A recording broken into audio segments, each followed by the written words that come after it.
انت عارف ان التفاؤل ممكن يدمر حياتك؟ مش هزار على فكرة. التفكير الايجابي مش دايما بينقذك، ده ساعات بيحبسك. خليني اسألك سؤال: لو التفكير الايجابي بيحل كل حاجة، ليه في ناس بتسمع تحفيز كل يوم وبرضه واقفة مكانها؟ ليه نفس الجملة بتاعت انت تقدر ساعات بتريحك وساعات بتحس انها بتكذب عليك؟ ده كمان في اوقات الجملة دي بتدمر اكتر ما بتساعد. هقول لك الحقيقة من غير تجميل، انا مش جاي اهاجم حد ولا استهزأ بالامل بتاع الناس، بس جاي افصل لك بين حاجتين الناس خلطتهم ببعض عن عمد: علم النفس الحقيقي والتنمية البشرية لما بتتحول لتجارة وهم لطيف. ركز معايا عشان في اخر الفيديو هفهمك امتى التفكير الايجابي ممكن ينقذك وامتى يدمرك. بص، انا متفق معاك ان التفكير الايجابي مش وحش والمشكله ما بتكونش فيه، لكن لما يتحول التفكير الايجابي ده من اداه لمفتاح سحري يفتح كل الابواب، هنا بقى المشكله. التنميه البشريه غالبا بتقولك غير تفكيرك حياتك هتتغير. الجمله دي مريحه تحب تسمعها، بس هي علميا اسمها ريدكشنزم.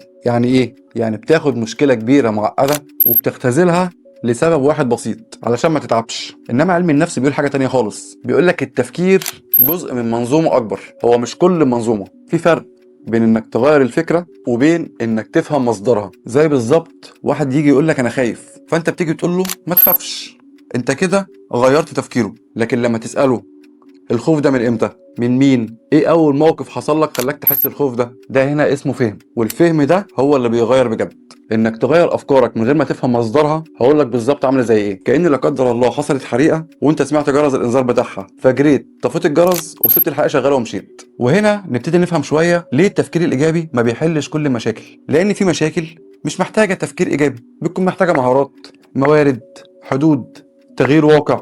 يعني مش بس تغير الافكار. يعني تخيل واحد شغال 12 ساعه غرقان في الديون، مضغوط نفسيا، مفيش حد حواليه بيسانده، تيجي انت تقول له فكر بايجابيه وهيديك بحاجه في وشك؟ اكيد. انت هنا مش بتعالجه، ده بيكون اسمه تجاهل، بس تجاهل متغلف بلطف. في كتاب اسمه ذا انتيدوت لاوليفر بوركمان بيشرح فيه ان التفكير الايجابي الزايد مش دايما بيشفي، ده ساعات بيزود القلق، لانك بتجبر نفسك تبقى تمام وانت من جوه مش تمام. وفي علم النفس مصطلح خطير جدا اسمه بوزيتيف باي باسنج، يعني انك تهرب من مشكله بمشاعر حلوه مش بحل حقيقي. زي لما تقول مش مهم كله هيبقى تمام وانت عارف ان المشكله لسه موجوده وبتكبر. معلش بقى صراحه بصراحه، يعني هقول لك حاجه تقيله شويه: انت مش ضحيه التفكير الايجابي، بالعكس انت مستفيد منه، لانه بيديك احساس حلو من غير ما تواجه، بيخليك تحس انك شغال وانت واقف مكانك. يعني في ناس مدمنه تحفيز، كل يوم تشغل فيديو تحفيزي، دموع تنزل، دفعه امل صغيره، جسمي يقشعر، ويقفلوا الفيديو وهم حاسين ان هم عملوا حاجه، والنتيجه ولا اي حاجه اتغيرت. ساعتها السؤال ما يبقاش الفيديو كان حلو ولا وحش، ساعتها السؤال يبقى انت بتسمع تحفيز علشان تتحرك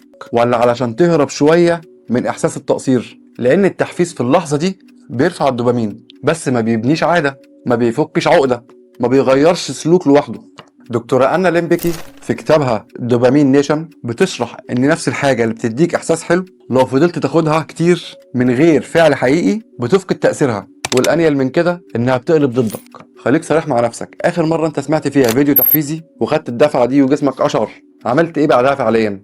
أنا عارف إن الناس اللي بتعمل فيديوهات تحفيزية مش هيبقوا طايقيني بعد الحلقة دي، بس أنا هقولك اللي فيها عشان أبقى ريحت ضميري. التحفيز زيه زي القهوة بالظبط، بتفوقك شوية بس عمرها ما تغني عن النوم. وده بقى اللي بيخلي فيديوهات التحفيز مش علاج، بتكون اقرب ان هي تكون مخدر. نرجع تاني لجملة انت تقدر. الجملة دي خطيرة جدا، مش لانها دايما غلط بس لانها مش دايما صح. بتساوي بالناس ظروفهم مش واحدة، بتتجاهل صدمات، وبتفترض ان الاراده لوحدها تكفي. علم النفس بيقول مش كل شخص يقدر يعمل كل حاجه في اي وقت. الخطير بتاع الجمله بتاعت انت تقدر دي انها ساعات بتتقلب في عقلك لحاجه اخطر، تبتدي تسمعها انت فاشل عشان ما قدرتش، وده بيولد جواك جلد للذات، شعور بالذنب، احساس ان العيب فيك انت مش في الواقع اللي خانقك. في عالمة نفس اسمها كريستين نيف عامله كتاب اسمه سيلف كومبيجن بتاكد فيه ان جلد الذات عمره ما بيقوي الاراده، ده بيكسرها. يعني لومك لنفسك ما بيحرككش، بيوقفك مكانك وبيخليك تحارب نفسك بدل ما تحارب مشكلتك.